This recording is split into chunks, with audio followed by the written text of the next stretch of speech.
সম্পত্তি। তারা দুজনে বেশ সুখ শান্তিতে বসবাস করছিল। তারা একসাথে চলাফেরা করত আর খাওয়া দাওয়া করত। একসময় হাসি 3টি ডিম দিল।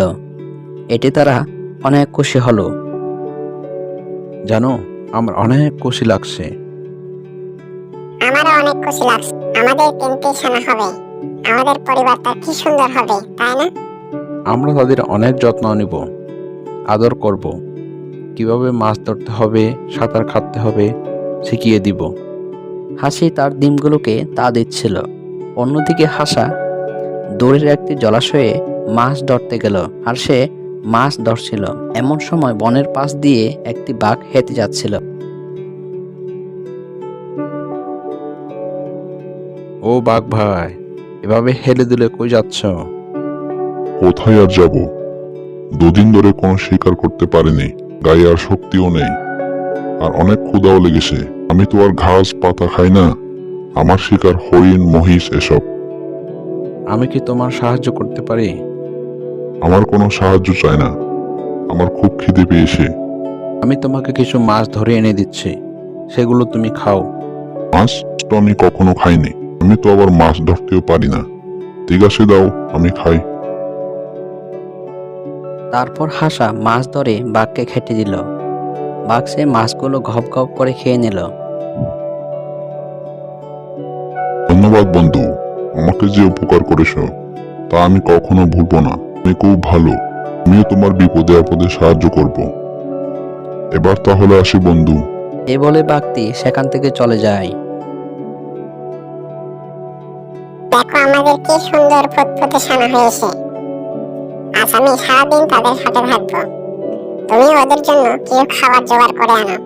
ঠিক আছে, আমি এক্ষুনি যাচ্ছি। তারপর হাসা হাঁটতে লাগলো আর পথে দেখা হলো সেই বাঘের সাথে। এদিকে কোথায় যাচ্ছ বন্ধু? আমার 3টি ছানা হয়েছে, তাদের জন্য খাবার আনতে যাচ্ছি। বাহ, বেশ ভালো তো। তবে সাবধানে যেও বন্ধু। দিন ধরে এক ফাঁদে শিয়াল লুকিয়ে লুকিয়ে পাখি শিকার করছে। ঠিক আছে বাঘ ভাই, তাহলে আমি গেলাম। তারপর হাসা আবারও হাঁটতে লাগলো, কিন্তু বাঘ মনে মনে বলে, ও আমার অনেক উপকার করেছে, তাকেও আমি উপকার করতে চাই। কাজ করি, চুপি চুপি তার পিছু যাই। যদি তার কোনো বিপদ হয় তাহলে খুব তাড়াতাড়ি সাহায্য করতে পারবো। হাসা ছানাদের জন্য খাবার খুঁজতেছিল। সেই সময় পাজে শিয়ালটি হাঁসকে ধরার জন্য উদ পেতেছিল। যেই না হাঁসকে ধরতে যাবে, বাঘ তখনই গর্জন করে উঠল।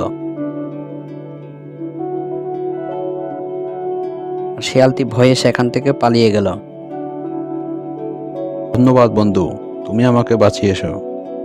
তুমি না হলে আজ আমি শিয়ালের পেতে যেতাম। অনেক ধন্যবাদ বাঘ বন্ধু। সেদিন তুমি আমাকে মাছ দিয়ে সাহায্য করেছিলে, তাই আমি তোমার প্রতি অনেক কৃতজ্ঞ। চলো বন্ধু, তোমাকে বাসায় পৌঁছে দিয়ে আসি। তারপর তারা দুজনে সেখান থেকে চলে গেল। এ কি, এই পাজের শিয়াল তো জঙ্গলে বসে কি করছে? হ্যাঁ, তাই তো। হেলিকপ্টার থেকে নেমে সোজা জঙ্গলে দৌড় লাগালো। পাজের শিয়াল তার মনে হয় পেট খারাপ হয়েছে। বাঘমশাই, ডোন্ট মাইন্ড, কিছু মনে করো না। যাবো নাকি শিয়ালকে চ্যাংদলা করে পিটাতে? ওরে বাপ্পা, দেখছিস না শিয়ালটা হাগু করছে। এখন ওকে মারতে গেলে যদি হাগু সুরে মারে? বাঘমশাই, ডোন্ট মাইন্ড, কিছু মনে করো না। তাহলে আজ আমরা আকাশে উড়বো।